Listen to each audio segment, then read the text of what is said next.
this day, but they could not see it. Some are in the mortuary, some are in the hospital, some are in the prison yard.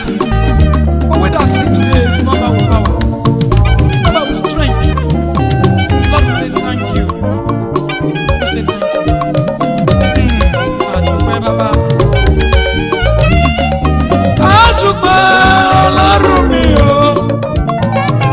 Adúpẹ́ Ọlọ́run mi o.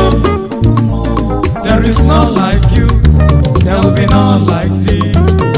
Adúpẹ́ Ọlọ́run mi o. Adúpẹ́ o bàbá. Adúpẹ́ Ọlọ́run mi o.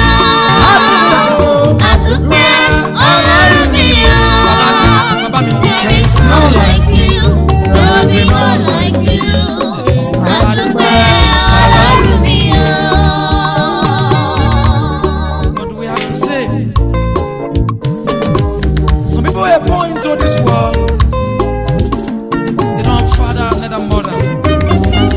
But then you stand for us as a pillar, father, mother to us.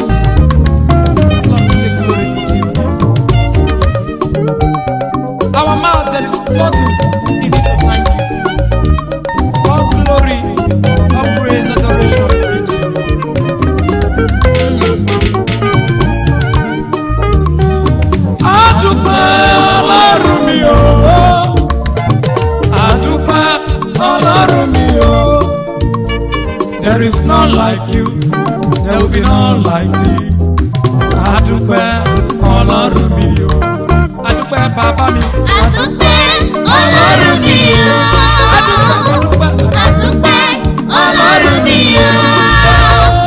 There is none like you, there will be none like you. Adúpẹ́ Ọlọ́run mi o. I want to thank my mommy, Sherry. Thank you for giving birth to us as part of Yoruba. Lord, thank you. Adúpẹ́ Ọlọ́run mi o. Adúpẹ́ Ọlọ́run mi o. There is none like you, there will be none like you. Adúpẹ́ Ọlọ́run mi o. Adúpẹ́ Ọlọ́run mi o. Adúpẹ́ Ọlọ́run mi o. There is none like you, there will be none like thee. Adúpẹ́